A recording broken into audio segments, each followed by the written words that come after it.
First on film and entertainment, and we have got a couple of big movies that we're going to talk about. My name's Alex First. Joining me, Peter Krause. Good morning, sir. Good morning, Alex. Good morning, Dave. Yeah, Good Dave morning, Griffiths, everyone. that is. G'day, Dave. Nice to have you with us as well. Good morning, Alex. Good morning, Peter. How are you both going? Now, we need to talk about the fact that there's been all sorts of things happening, notably, obviously, the World Cup, which is, been going along, and all these surprises and shocks, and that's fantastic.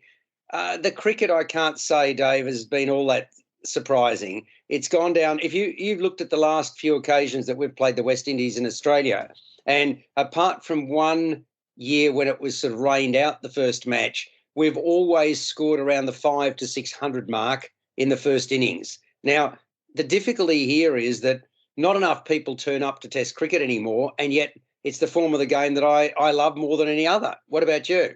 Yeah, I'm the same. I just wonder, is Perth the right stadium to play the first Test match of the summer at? Because it's always a pitch these days that is a batting paradise, which it didn't used to be when it was at the Wacker. It was always a bowling paradise. But also, I find that the Perth Test matches these days, since they've moved to Optus Stadium, are kind of boring. It's just hit. So Mind you, hang on. When we say that, it's fantastic to see two Aussies scoring double centuries. I'm not whinging about that. And I thought Travis Head was very unlucky only to get 99. True, but the thing is, like, I was on the opening day of the Test match, I was looking at the score and going, well, they're both going well, I'm not going to turn it on TV. At the end of the day, it comes down to television numbers and going along to watch it, and I think people are more entertained when you get a mixture of both wickets and runs. Yeah, but I got to say to you that when an Aussie's doing well, that means that my eyeballs are peeled, and they are not. I mean, like when I go for a walk or whatever, I'll actually watch the cricket on my phone. I'm that desperate to see. I mean, like Steve Smith, the guy's reinvented himself. I mean, not that he'd gone away forever and a day, but he wasn't as strong last year as the year before. But in terms of the changes to his game, let's just hope it continues, because it's fantastic. To watch him, and it was a chanceless innings. It was that is really rare, and I thought it was fantastic. And they upped the tempo, and they were scoring at 10 and over.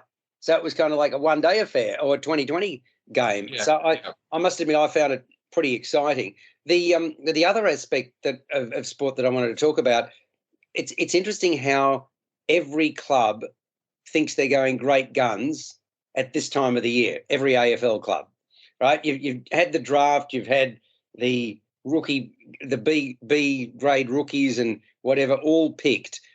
I mean, if I had to pick out one side that I think's done particularly well in recent times, North Melbourne's turned things around. Obviously, having Alistair Clarkson as coach has made a big difference. There's a lot of enthusiasm around North Melbourne. Have you noticed that?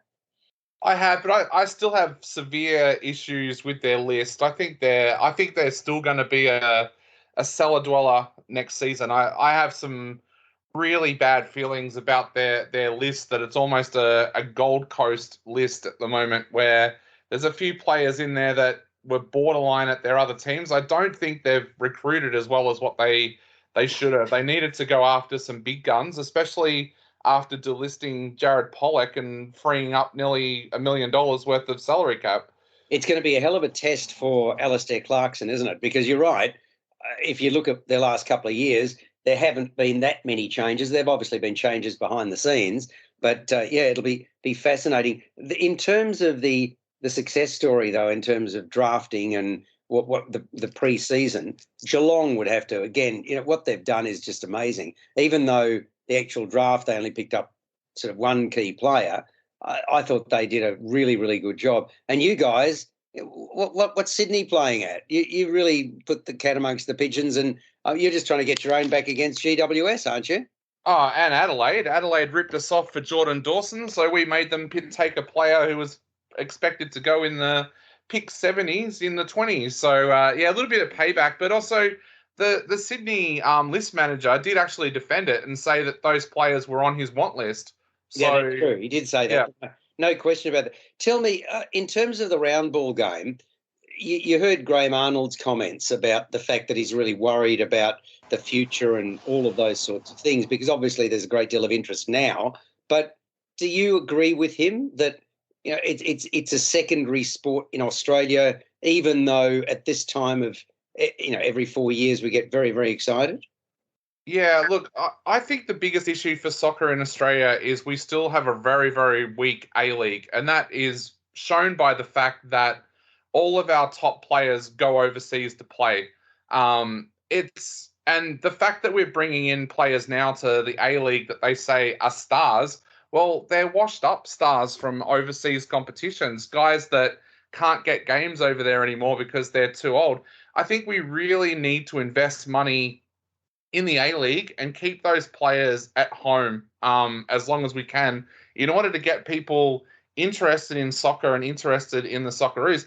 But having said that, at the same time, there is a huge push for basketball in Australia, and most people wouldn't even be aware that at the moment our Boomers are playing in the World Cup of basketball and are absolutely dominating to the point where people are predicting a US versus Australia final, and so far none of the NBA players are even playing for Australia. So we're playing with a third, fourth string team and dominating in the basketball. So I think there's a real call here in Australia where we need to embrace sports like soccer and basketball that Australia is excelling at, but make them more popular amongst Australians. And I think the big problem for that is the TV rights. More and more people don't want to be associated with Foxtel, don't want it on their things at home. And therefore, with those sports on Foxtel, people lose interest in the sport because they don't ever get to watch it.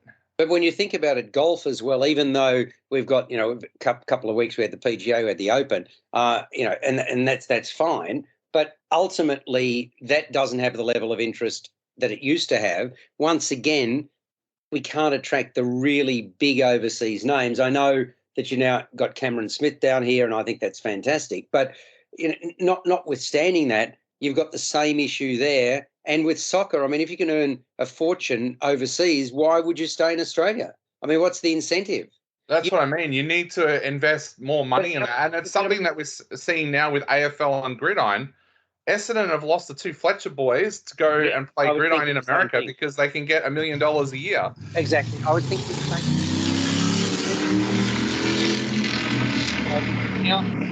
Unless you're going to get the overseas, okay, you look at Channel 10.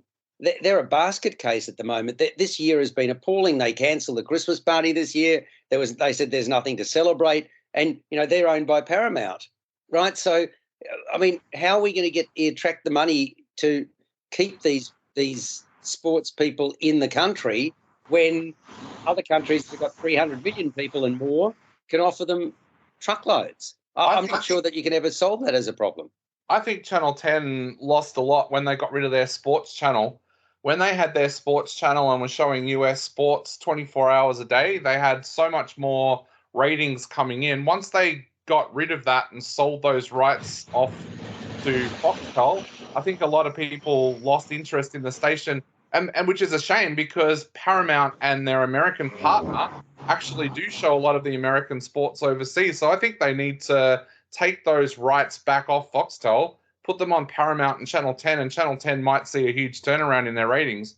Talking about Paramount and talking about films, Peter, what is going on? Usually at this time of the year, there are lots and lots of movies. Now, we have taken a look outside this program, and the next few weeks leading up to Boxing Day is, apart from Avatar, which is a massive release we're all looking forward to, it's relatively slight. Why do you think that is this year?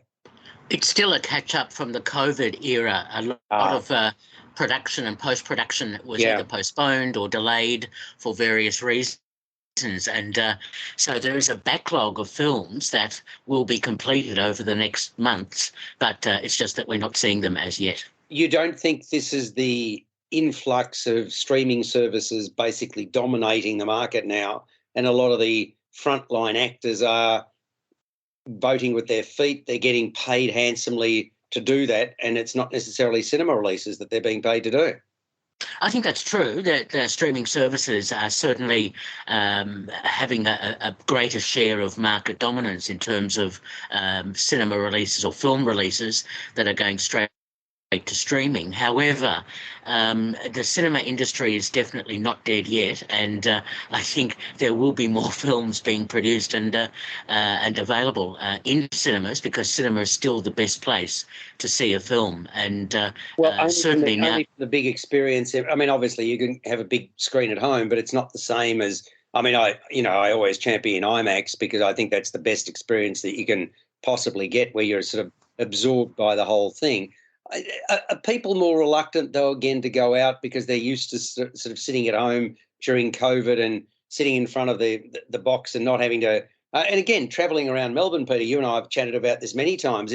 It's a pain in the backside often to sort of you're travelling for longer than you're seeing the movie. So I think that's got an impact too, doesn't it? Look, all of those situations are in the mix, but I think more and more people are going back to the movies. And I mean, certainly the Jewish Film Festival did very well, had good audiences, and there are some films about to be released and have been released which have attracted large audiences. So I think the cinema experience doesn't have to be a huge screen, but still the cinema experience is still the preferred way to go. Last night, I went to see Kompromat, which is one of the films we're going to be talking about, and I was surprised that there were no more than 10 people in the cinema, and this was at an 8:30 screening. So that kind of what do you say to that, Dave? I think it really depends on where you go and what time. I mean, if, like I've said recently, if you go to some of our local cinemas on the outskirts of Melbourne, they're packed. In fact, like I said, I had a friend who was trying to get to see Black Panther when it came out, and he had to wait 2 weeks to see it because it kept on filling up every session he wanted to go to. I even went to a mid-morning session this week of Pinocchio, the Del Toro version, and there was about 30 people in the cinema at like 11 a.m. on a Monday morning. So I think it really depends on where you go, because if I go to, if we're allowed to name cinemas, if I go to Crown during the day, it's empty. There's quite often just me in the cinema. But if I do the same thing on the outskirts of Melbourne, there'll be 20 or 30 people in the cinema. So I think it really depends on where you are and what time you're going. Talking about Kompromat, 127 minutes, M-rated, spy thriller, harrowing tale involving a Russian-based director of Alliance Francaise, and that's a sort of a French language service. Now, a few months ago, the character Mathieu Roussel, played by Georges Lelouch, moved with his wife Alice, Alyssa Lasowski, and their young daughter from France to Siberia to take up this new role at Alliance Francaise. He's a considerate and caring father. His marriage, though, is on shaky ground after his wife cheated on him. But nothing can prepare him for what is about to go down, because one night, without warning, the Russian secret police barged into his home and forcibly take him and his daughter away. He's thrown into jail on trumped-up charges of disseminating child porn and molesting his daughter. Now, that's the start of his ordeal, which includes being bashed and escaping with the help of the daughter-in-law of a high-ranking Russian agent. I should give you some context. Kompromat, that word comes from Russian KGB slang, and it's short for compromising material. So in other words, this is where the trumped-up charges come in. Roussel's die is cast with his liberal attitude to the arts and not reading the fact that the Russians view things differently to the French. The movie is loosely based on fact. It was actually freely inspired by a true story that happened to a Frenchman living in Russia. The film drips with tension and intrigue. I thought it was one of the better examples of the genre, the spy thriller genre, thanks to the compelling writing of Carrie Ferry and the director, who's also the co-writer, Jerome Saal. I thought that Lelouch is a very agreeable character in the lead, decent bloke, caught up in a horrible situation, and he channels a naive, everyday man who develops Yeah, I thought that was a good role to fill. It was a nice fight, and then the one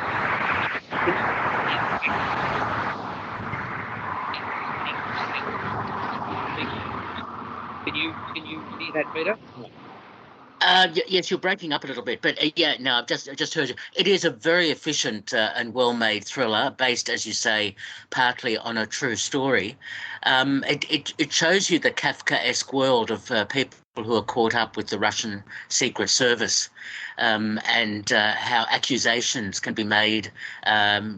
In most cases, untrue accusations in the furthering of the state and of the issue of spying and who's in control. It really is an interesting film. It was great to see also Joanna Kulig in the film. That was what I was getting at, Peter. I really like the narrative arc given to the helper of the character Matu Roussel, and that is the character played by Joanna Kulig, who plays Svetlana. This is a woman all too aware of the tactics employed by the secret police. And while Roussel is far more open and effusive, Svetlana keeps her cards close to her chest. And in spite of that, she's determined to do all she can to help Roussel.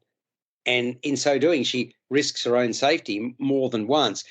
She's got this love-hate relationship with her physically and psychologically scarred husband, Sasha Rostov, who's a victim of the war in Chechnya. And there's a very mercenary character, is there not, in terms of his father, played by Michael Gore, who's a federal security agent who Svetlana detests. Now, I thought the characterizations of these thoroughly unlikable types, he's one of them, and the other one is the enforcer Sagarin, played by Igor Jijikin. I thought both of them were really, I mean, it's the expectation, let's be honest, in a movie like this, but I thought they played them very, very well. Did you? Oh, I absolutely agree. It's very well cast, and it's a tense sort of film leading up to the last 20 or so minutes, which are really quite impressive. It's a paranoid thriller. It's very well produced, and I'm not surprised that it wasn't actually shot in Russia. Neither am I. It was shot in Lithuania, as it turns out. Well, I mean, quite frankly, the director spoke about that and said it was just too dangerous.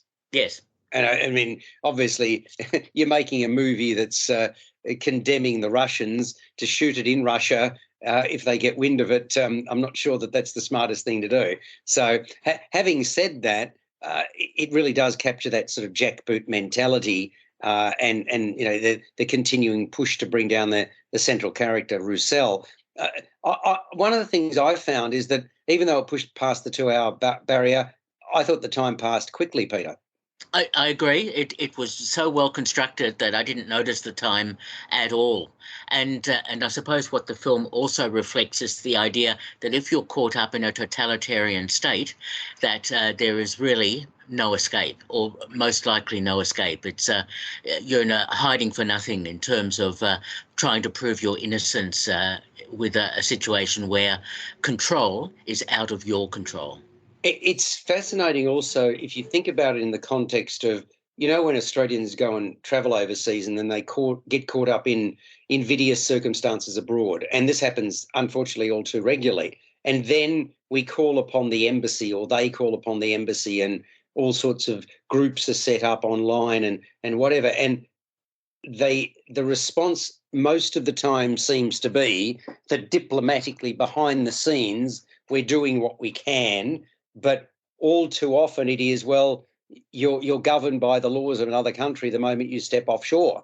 And in this case, the French are particularly weak, as is represented here, and are not. It's kind of like, we take the casualty because we don't want to offend the Russians. That's kind of the attitude, isn't it? Exactly right. And it wouldn't just be the French that would be compromised in a situation like Kompromat. Certainly there'll be other countries in a similar situation. I mean, we hear about Finland, we hear about a whole range of countries, Ukraine being a good example, where it's so easy to be compromised and to be caught up in conflict. Were you familiar with the term Kompromat before the movie, by the way? No, I had to look it up. Yeah, likewise. Yeah, Dave, what about you? Was that a term you'd heard previously? I'd heard it used in other spy thrillers just because I do like to watch Russian cinema and that. But I just found this to be one of those movies where it's every tourist's worst nightmare. I found my heart sank when that police raid happened because as someone who travels quite frequently, it's something that you always worry about. And I have been in a situation in Malaysia where a police officer suddenly turned around to me and asked me, did I want to tell him about the gun that I had? And he was carrying an M16. And you start to think about, am I going to spend 30 years in some prison? But I thought this film was really good in the sense that it showed how defenseless and helpless you are when you're put in that situation, how you need people in that country to help you. I did like that part about the embassy as well not helping, because I think that is kind of something we're seeing more of here in Australia, even this week, with the question being asked in Parliament why the Australians aren't doing more to free Julian Assange, because as one of the points was made, would we be so reluctant to help Julian Assange as a country if that was Russia that he was in and not America? So there's all questions like that. And of course, we're seeing it with a basketball star in Russia at the moment, where she's just been sentenced to some ridiculously long sentence just for having a joint on her, which she says wasn't hers. So yeah, we're seeing it. It's a controversial film in that sense, but I think it's an important film to see just how quickly things can go south in other countries. One question, I suppose, for you here. When do you, because everybody, of course, denies they're a spy, and I'm not suggesting that he is a spy or he isn't a spy. People need to come along and see it for themselves. But I wonder, in a circumstance, because clearly spying goes on quite extensively, especially between the Russians and the Americans, but I would imagine between other countries as well, including potentially France and England and so on. So how do you determine what's fair game in international espionage, Dave? How do you get that right? Yeah, that's $1 million question. One of my favorite TV shows of all time was Spooks, the British series, and that discussion is quite often held in that show, as particularly if someone gets discovered from within MI5 in another country. There's always that thing in the show where it's like, oh, well, the other country's done the wrong thing. It's like, well, you did have a spy in their country that was getting political and government documents. So yeah, it's an interesting question, but this is based on a true story as well. Yeah, well, I mean, it's loosely. I should say it's loosely based on a true story. Yeah, so of course France is not going to admit if he was a spy, but I think you have to assume watching this film that he wasn't a spy. So yeah, it's an interesting one though, because you've also got the double agent situation too, which I'm not suggesting that's in this one, but I mean, I like a really good spy thriller. I think that this one is really a good example of the breed, and it's engaging from the get-go, and you kind of, he grows as the central character grows, doesn't he, Dave, as the movie progresses, because in a sense he's very naive to begin with, very much so, but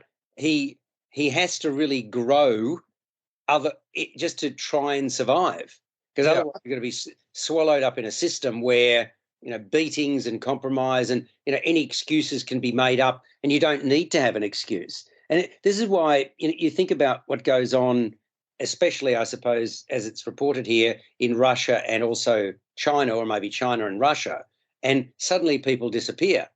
So in other words, you might make an outlandish comment on social media in Australia and people can hold you to account for it, but over there you suddenly can find yourself no longer. You'd be disappearing without trace.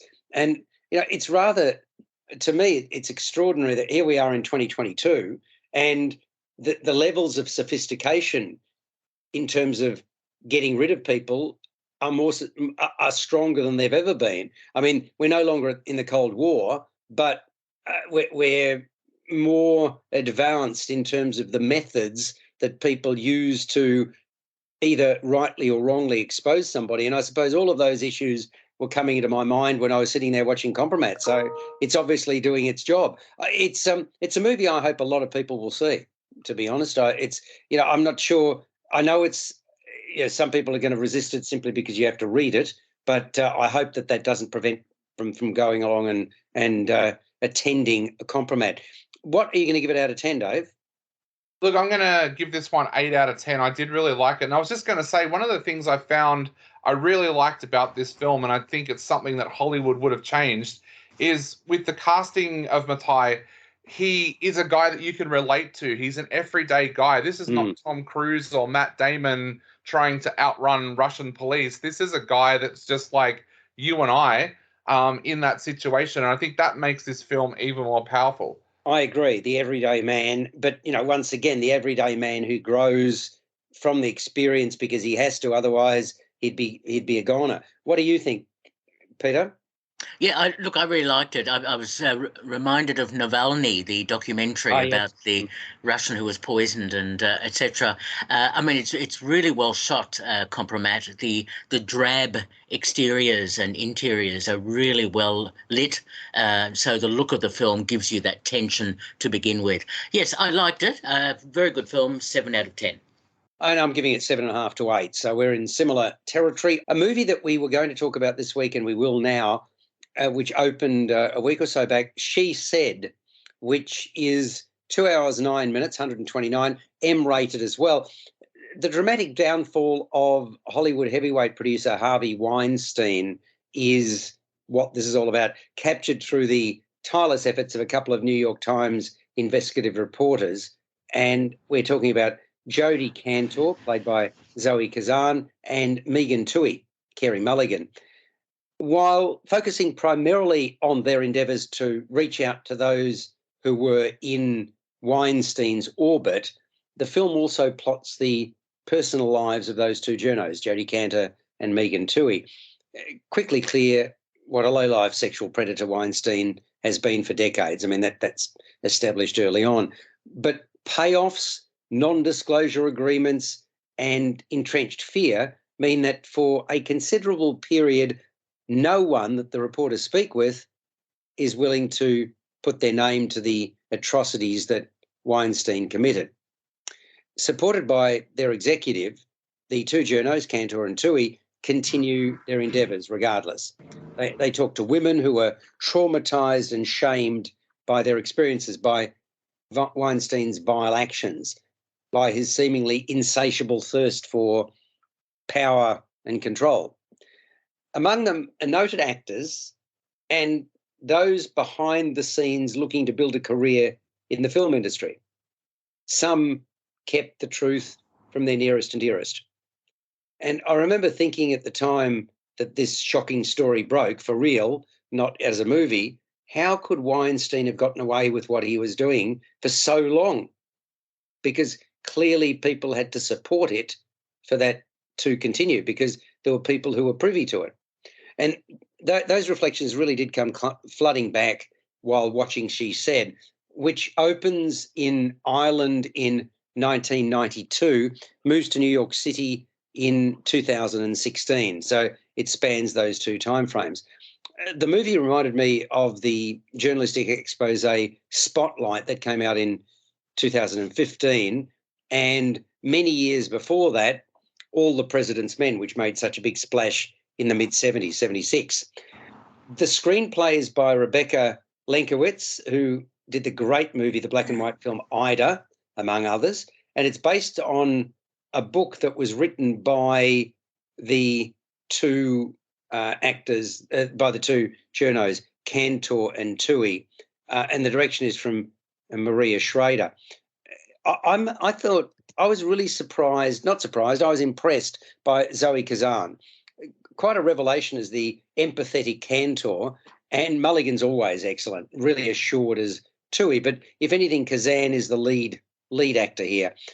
The secondary players, including Patricia Clarkson and Andre Brower, they're cast as as Cantor and Twohey's supportive bosses. I thought they did a pretty fine job as well. So too Jennifer Earle, who fills the role of Laura Madner, mother of three, about to undergo surgery and also one of Weinstein's victims. And in terms, the one thing that I must admit I was a bit surprised by, you only had one real actor playing herself, and that was Ashley Judd. I'm kind of, obviously I presume they approached others and they decided not to be part of it. Dave, what did you think of She Said? Look, I found this to be an interesting film because it's the industry that I work in, newspapers and radio, and I find those kinds of films really interesting to see what went on behind the scenes. But I don't know if this film was as powerful as Spotlight. I thought that Spotlight had a power to it where it was really, really intense when you're watching the film. I don't think She Said had that intensity. Having said that, though, I did think it was really well acted, and I really, really enjoyed learning more about this case, because I think in Australia, some of the finer points of the case were hidden, which we got to see in this film. I'm with you. I would like to have seen more of the actresses play themselves. I think that would have added a real power to the film, and it would have really spoken out that these women are ready to tell their story and ready to get justice for what happened, for what Weinstein did. I think some scenes in this film works really well, and you are on the edge of your seat when the two journalists, Jodie and Megan, are on that verge of a breakthrough and they just need someone to tell their story or someone to give them the evidence that they require. I think that part of the film works really well. I just don't think it kept that intensity up right throughout the film in the same way that Spotlight did. Now, I think it really showed its time as well. We mentioned with Kompromat that the time passed quickly. I don't think the time did pass quickly here. And I knew too much about it. In other words, okay, the nuances and personal lives were reflected upon the personal lives of the two journos. I totally agree with you. I was absorbed by Spotlight, that it was an extraordinary film. I don't think this is the extraordinary film that Spotlight is. It's a decent film. By the way, it tanked in opening in the United States. Does that surprise you, Dave? Yes and no. I get the feeling in America that this is the story that people don't want to hear because they're still trying to pretend that this didn't happen, especially in the entertainment circles. I'm not sure how much press coverage it got in America. I know a few people have said to me that they thought that the film was being ignored by some outlets because of the Weinstein links kind of thing. So, look, it's one of those movies where I think it probably would have been better off in America being on a streaming platform. But it also had some pretty stiff competition when it came out in America as well. Well, it's very heavily dialogue-driven, isn't it? As you can imagine a film like this would be. Lots of names are introduced, people are spoken with. So, in other words, you do need to concentrate if you're going to sort of get all of the nuance. It's very detail-rich, which I think is what helps lead to that 2-hour, 9-minute running time. I wouldn't have minded that being pared back a tad, especially as Weinstein's demise, I reckon, is familiar territory to those that followed the story. It was only a few short years ago. And of course, while this is going on, there are more court cases, and Weinstein is facing a much longer sentence if found guilty. So, I mean, although generally suitably and understandably emotional, on an odd occasion, I felt that the delivery headed down a bit of a melodramatic path. Did you notice that, Dave, or not? Yeah, I did. That's what I meant before when I said that there wasn't that intensity throughout the film. Some of the scenes almost felt like it was going into soapy territory, whereas I wanted to see this to be a hard-hitting documentary. It was one of those documentary film. I wanted to see this be one of those films that really exposed what happened behind the scenes. And for most of it, it just gave you the information that we already knew. So I think that was the weakness of this film, that some scenes did feel almost soap-like without that intensity of a thriller, which rightfully it should have been. Well, I mean, there's no mistaking the film's intent, highlighting the difficulty of nailing and exposing, I should say, Weinstein for the predator that he was. So, I mean, okay, it delivers on that score, but Peter, I think it could have been better. I don't agree. I was actually quite mesmerised by the film because it traversed some very difficult legal issues, and they had to be very careful in the way that various women were depicted, especially having to change names because some careers were still in the balance. I'm not surprised that only Ashley Judd was willing to lend her name to the film as being one of the victims of Weinstein and of the whole early Me Too movement. I actually was quite impressed by the film because it was very clinical. I mean, obviously a film like Spotlight, which also deals with investigative journalism, had a more emotionality attached to it because it dealt with pedophile priests. And that was quite significant, and it was proven, and there was lots of evidence. The gathering of that was so important in that film as the way it was depicted. In She Said, it was more complex than that.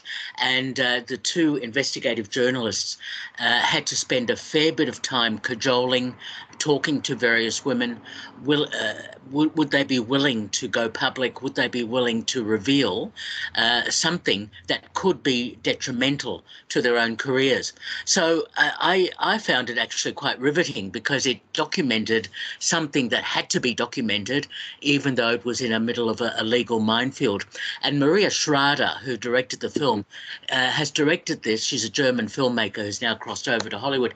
She has really done a great job with the clinical investigative exposure that she gives to the two journalists who are investigating all of this, and to document things in a very succinct and clear sort of way. I was actually very impressed by this film. I really enjoyed it for what it was trying to do and say, despite its legal minefield.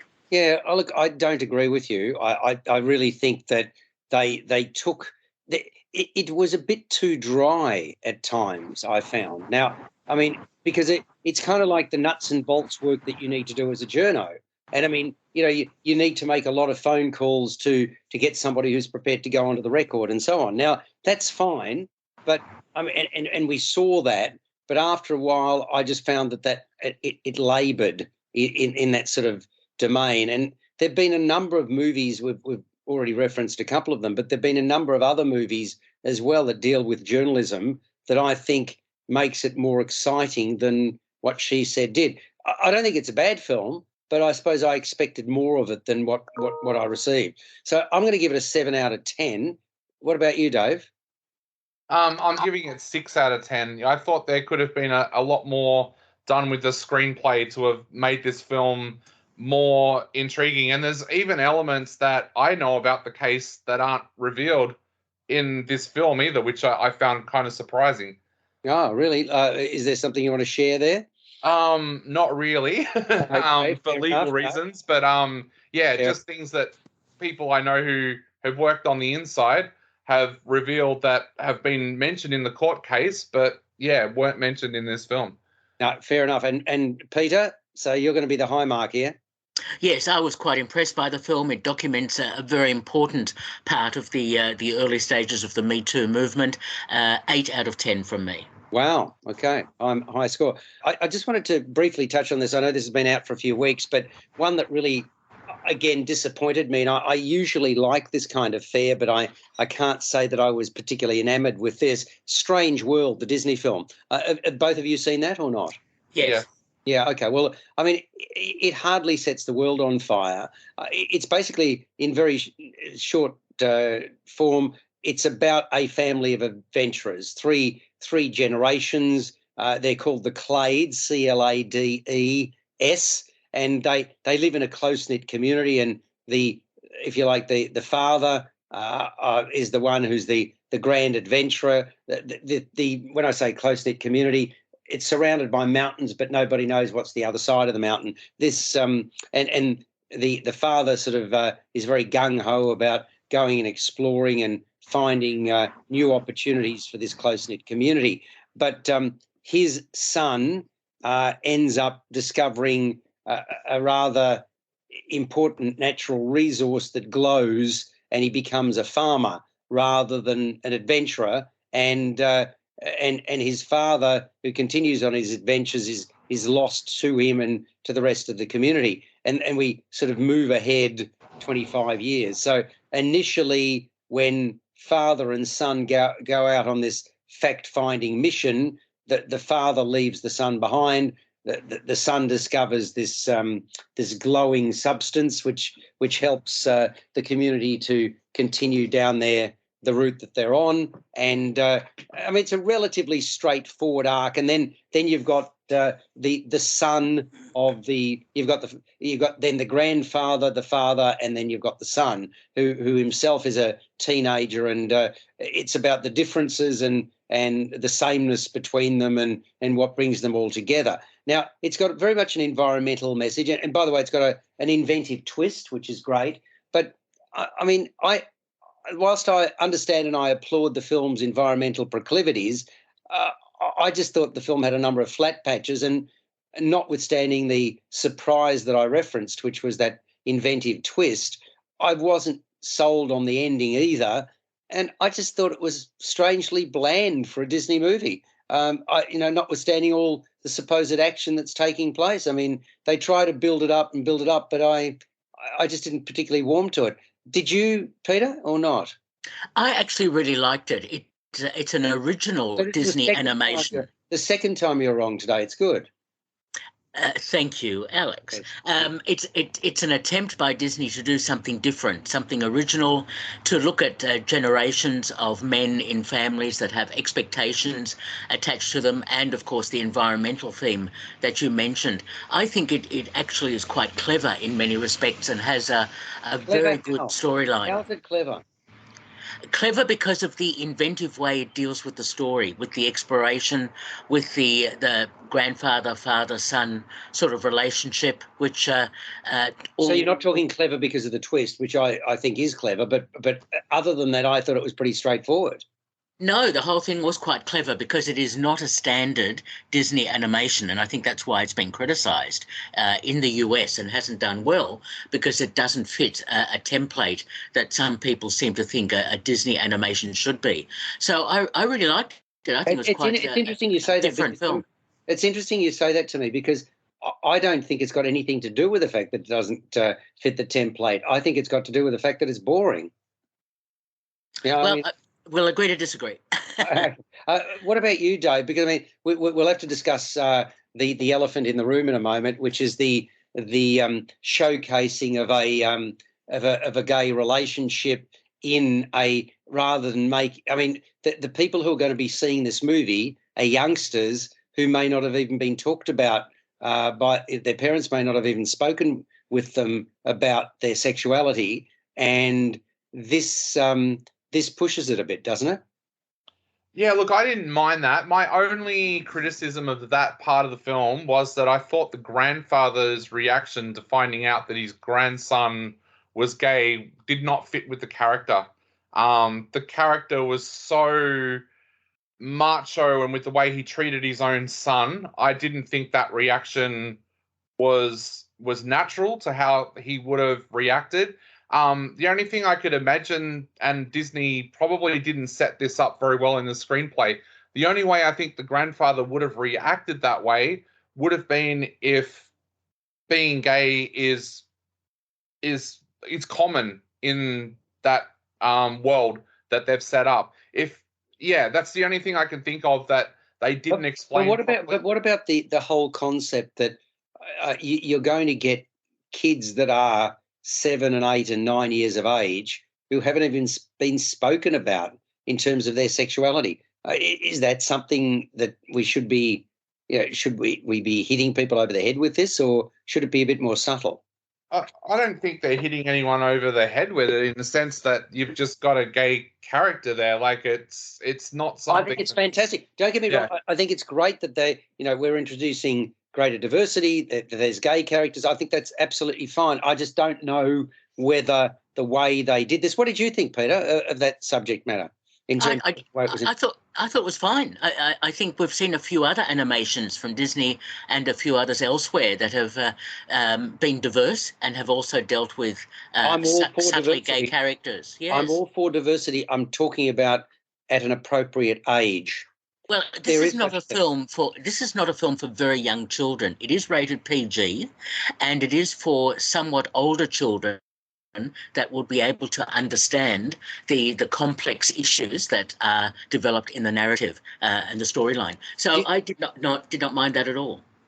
I'll throw a real life situation to you, and my son's older now, but this is what happened a number of years ago, and it's kind of an interesting one because from my point of view, the moment we don't talk about gayness, the moment we don't talk about diversity, is when we know that there genuinely is diversity and there genuinely isn't a focus on this subject matter, and I long for that sort of time because I think that's highly desirable. I'll go back a number of years, and my son was still at school, and they had an excursion, and my son came to me quite distressed. Real life situation. I wonder what you guys would have done. Okay, so, and I know neither of you are parents, so this is more a judgment call, but I'm curious. So he basically said, "Dad, we've been asked to go to meet a group of people in a gay environment, and I don't feel comfortable going. I'm happy."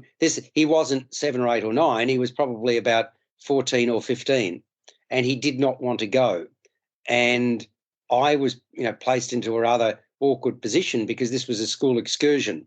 Now, one of the ways that you can learn about what you're not is to go along and speak to people and hear from them and so on. So I was torn in terms of what advice I should be giving my son. What do you think about that sort of thing where you're forced into an environment based on a school excursion that may be outside your comfort level? I think you have to put this into context because you don't know what school has done to prepare the students for whatever excursion or visit that they were going to make, how much research or background was made, how much discussion happened in the classroom. I mean, this is a whole contextual situation that needs to be explored further. And I must say, if your son was 14 or 15, I'm a little surprised at his somewhat negative reaction. If he was 8 or 9, okay.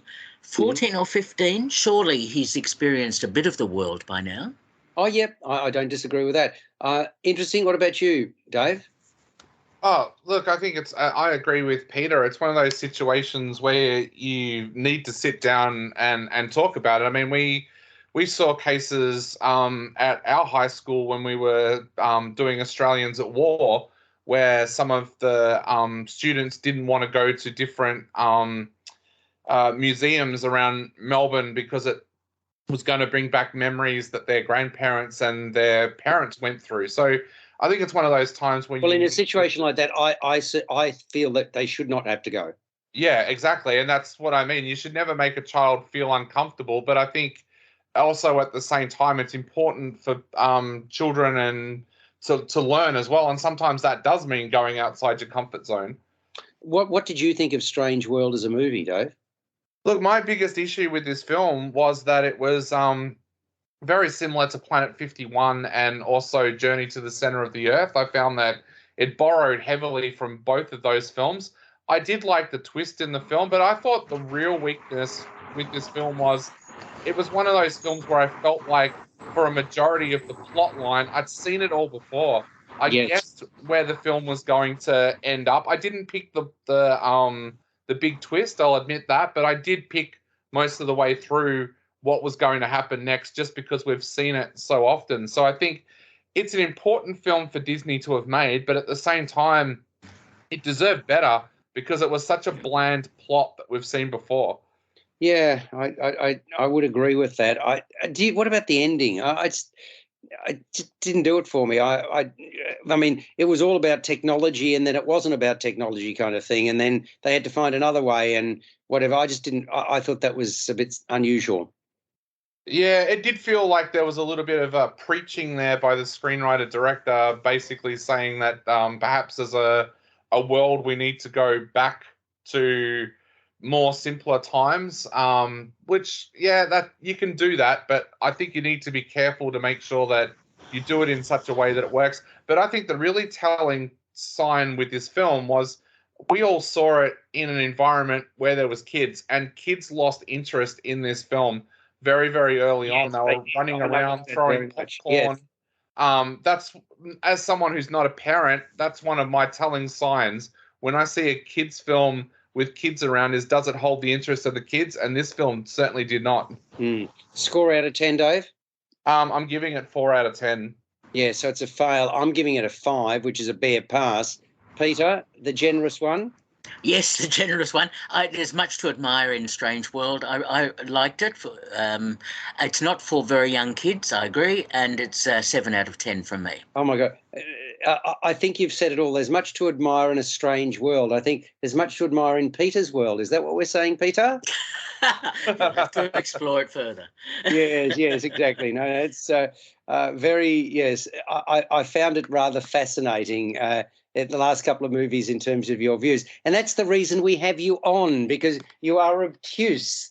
Is that a descriptor? Is it an appropriate descriptor? Well, it's interesting to be described as a triangle with an obtuse angle, but I like being that. I didn't say isosceles. All right, now talking of that, we've got limited time, so I'm going to give you a simple act of kindness, Peter, which is the name of a play at Red Stitch.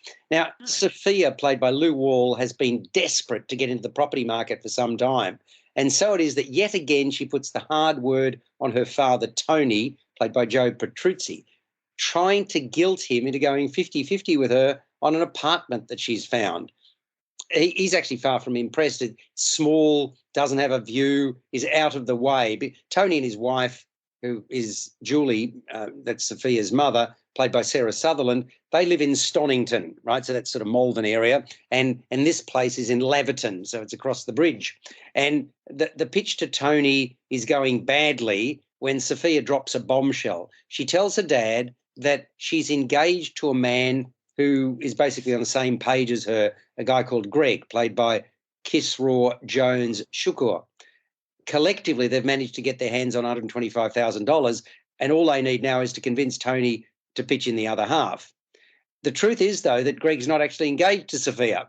They're just friends, and he's gay. She only used him as a ruse to get her father to give over the money. So what could possibly go wrong? Absolutely everything. Tony hasn't exactly made good investments in the past. Unbeknown to him, he's about to lose his job. He hasn't told his wife how much that he's actually dipped in to help their daughter, and his wife's mother is further draining their limited resources. And now Sophia and Greg's new home that he has helped buy has developed concrete cancer. Oh, my golly. So it's set during the early days of the COVID-19 pandemic, and that it plays a part in some of the things that are said. It's a slapstick comedy by Ross Mueller about the pitfalls of real estate and family and combining family and real estate. I like the setup. There are a number of hilarious interchanges between the characters. The dialogue served to heighten the tension. It was fun, but I felt let down by the second half, which appeared too obtuse. There's that word again, Peter, for my liking. It went from funny to quite bizarre and laboured, and I did tire of the second act, which felt stretched. I thought Lou Wall was the pick of the talent. She milked the manipulation and revelled in the role of parenting their parents or her parents, and she bounced well off the other characters, was the glue that bound them together. Directed by Peter Horton, simple act of kindness, has the makings of a good comedy, but it falters, and it's at Red Stitch until the 18th of December. A simple act of kindness. And talking of that, I will let you go, Peter. That's my simple act of kindness. Thank you for participating today, and Greg King as well. We'll do it all again next week on First on Film and Entertainment.